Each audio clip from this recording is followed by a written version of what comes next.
ಇನ್ನು ಐಪಿಎಲ್ಗೂ ಮುನ್ನ RCB ಫ್ಯಾನ್ಸ್ಗೆ good news ಸಿಕ್ಕಿದೆ. ಐಪಿಎಲ್ ಇಲ್ಲೇ ನಡೆಯುತ್ತೆ, ಬೆಂಗಳೂರಿನಲ್ಲೇ ನಡೆಯುತ್ತೆ ಅಂತ ಹೇಳಿ ಖುದ್ದು ಡಿಕೆ ಶಿವಕುಮಾರ್ ಅವರು ಈ ಬಗ್ಗೆ ಮಾಹಿತಿ ನೀಡಿದ್ದಾರೆ. ಐಪಿಎಲ್ಗೂ ಮುನ್ನ ಆರ್ಸಿಬಿ ಫ್ಯಾನ್ಸ್ಗೆ ಸಿಗ್ತಾ ಇರುವಂತಹ ಗುಡ್ ನ್ಯೂಸ್ ಇದು. ಯಾಕಂದ್ರೆ ವಿಮೆನ್ಸ್ ವರ್ಲ್ಡ್ ಕಪ್ ಕೂಡ ಇಲ್ಲಿ ನಡೀಬೇಕಾಗಿತ್ತು. ಆದ್ರೆ ಚಿನ್ನಸ್ವಾಮಿ ಸ್ಟೇಡಿಯಂನಲ್ಲಿ ಕಳೆದ ಆರ್ಸಿಬಿ ಗೆಲುವಿನ ಬಳಿಕ ಆದಂತಹ ವಿಜಯೋತ್ಸವದ ಸಂದರ್ಭದಲ್ಲಾದಂತಹ ಎಡವಟ್ಟು ದುರಂತ, ಅದಾದ ನಂತರ ಇಲ್ಲಿಂದ ಮ್ಯಾಚ್ ಅನ್ನ ಶಿಫ್ಟ್ ಮಾಡಲಾಗಿತ್ತು. ಆದ್ರೆ ಡಿಕೆ ಶಿವಕುಮಾರ್ ಅವರು ಭರವಸೆಯನ್ನ ಕೊಟ್ಟಿದ್ದಾರೆ. ಐಪಿಎಲ್ನ ಎಲ್ಲಾ ಪಂದ್ಯಗಳನ್ನ ಚಿನ್ನಸ್ವಾಮಿಯಲ್ಲಿ ನಡೆಸುವಂತಹ ಪ್ರಯತ್ನವನ್ನ ನಾವು ಮಾಡ್ತೀವಿ ಅಂತ ಹೇಳಿ ಭರವಸೆಯನ್ನ ಕೊಟ್ಟಿದ್ದಾರೆ.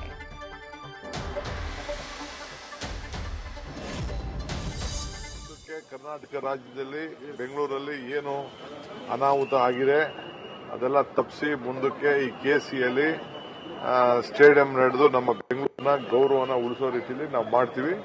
ಬಟ್ ವಿತ್ ಸರಿಯಾದ ರೀತಿಯಲ್ಲಿ ಕಾನೂನಿನ ಚೌಕಟ್ಟಿನಲ್ಲಿ ಸ್ವಲ್ಪ ಈ ಕ್ರೌಡ್ ಮ್ಯಾನೇಜ್ಮೆಂಟ್ ನ ಸ್ವಲ್ಪ ಗಮನದಲ್ಲಿ ಇಟ್ಕೊಂಡು ಇನ್ನು ಮುಂದಕ್ಕೆ ಈ ಸ್ಟೇಡಿಯಂನ ನಾವು ಬಳಸ್ತೀವಿ. ಇದ್ರ ಜೊತೆಗೆ ಆಲ್ಟರ್ನೇಟಿವ್ ಸ್ಟೇಡಿಯಂ ಕೂಡ ದೊಡ್ಡ ಸ್ಟೇಡಿಯಂ ಮಾಡ್ತೀವಿ. ಏನಿದೆ ಅವಾಂತರ ಇದಾದ್ಮೇಲೆ ಒಂದಷ್ಟು ಬೆಳವಣಿಗೆಗಳಾಗಿದೆ. ಇಲ್ಲಿಂದ ಐಪಿಎಲ್ ಬೇರೆ ಕಡೆಗೆ ಶಿಫ್ಟ್ ಆಗಬೇಕು ಅದೆಲ್ಲ ಮುಂದಕ್ಕೆ ನಾವು ಯಾವ ಐಪಿಎಲ್ ಶಿಫ್ಟ್ ಆಗ್ಬಿಡಲ್ಲ, ಇಲ್ಲೇ ನಡೆಸಿಸ್ತೀವಿ. ಇದು ಕರ್ನಾಟಕ ರಾಜ್ಯದ ಬೆಂಗಳೂರಿನ ಗೌರವ, ಇದನ್ನ ನಾವು ಕಾಪಾಡ್ಕೊಂಡು ಆಯ್ತು. ಏನೇನಿದೆ ಅದಕ್ಕೆಲ್ಲ ಮುಂದಕ್ಕೆ ಅವಕಾಶ ಕೊಡ್ತೀವಿ. ಸೊ ಮುಂದಕ್ಕೆ ಕರ್ನಾಟಕ ಆರ್ಸಿಬಿ ಅಭಿಮಾನಿಗಳಿಗಿದ್ದಂಥ ಆತಂಕ ಅಥವಾ ಕ್ರಿಕೆಟ್ ಅಭಿಮಾನಿಗಳಿಗಿದ್ದಂಥ ಆತಂಕ ದೂರ ಆಗಿದೆ. ಡಿಸಿಎಂ ಡಿಕೆ ಶಿವಕುಮಾರ್ ಅವರು ಭರವಸೆಯನ್ನ ಕೊಟ್ಟಿದ್ದಾರೆ. ಯಾಕಂದ್ರೆ ಕಳೆದ ಬಾರಿ ದುರಂತವೇ ನಡೆದು ಹೋಗಿತ್ತು.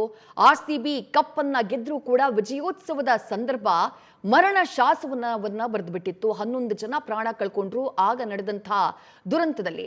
ಅದಾದಂತಹ ನಂತರದಲ್ಲಿ ನಡೀಬೇಕಾಗಿದ್ದಂತಹ ರಾಷ್ಟ್ರೀಯ ಪಂದ್ಯಗಳು, ಅಂತಾರಾಷ್ಟ್ರೀಯ ಪಂದ್ಯಗಳು ಚಿನ್ನಸ್ವಾಮಿ ಸ್ಟೇಡಿಯಂನಿಂದ ಬೇರೆ ಕಡೆಗೆ ಶಿಫ್ಟ್ ಆಗಿತ್ತು, ಇನ್ಕ್ಲೂಡಿಂಗ್ ವಿಮೆನ್ಸ್ ವರ್ಲ್ಡ್ ಕಪ್.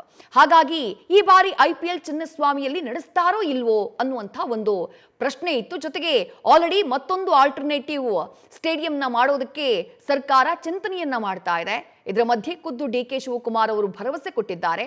ಪರ್ಯಾಯವಾಗಿ ಒಂದು ದೊಡ್ಡ ಸ್ಟೇಡಿಯಂನ ನಾವು ನಿರ್ಮಾಣ ಮಾಡ್ತೀವಿ. ಬಟ್ ಇನ್ನು ಮೇಲೆ ಯಾವುದೇ ಮ್ಯಾಚ್ಗಳು, ಇನ್ಕ್ಲೂಡಿಂಗ್ ಐಪಿಎಲ್, ಯಾವುದೇ ಮ್ಯಾಚ್ಗಳು ಬೆಂಗಳೂರಿನಿಂದ ಶಿಫ್ಟ್ ಆಗದೇ ಇರೋ ರೀತಿ, ಚಿನ್ನಸ್ವಾಮಿಯಿಂದ ಶಿಫ್ಟ್ ಆಗದೇ ಇರೋ ರೀತಿ ನಾವು ಪ್ರಯತ್ನ ಮಾಡ್ತೀವಿ ಅನ್ನುವಂತಹ ಭರವಸೆಯನ್ನ ಕೊಟ್ಟಿದ್ದಾರೆ. ಆ ಮೂಲಕ ಕ್ರಿಕೆಟ್ ಅಭಿಮಾನಿಗಳಿಗೆ, ಬೆಂಗಳೂರಿನ ಕ್ರಿಕೆಟ್ ಅಭಿಮಾನಿಗಳಿಗೆ ಖುಷಿಯ ಸುದ್ದಿಯನ್ನ ನೀಡಿದ್ದಾರೆ.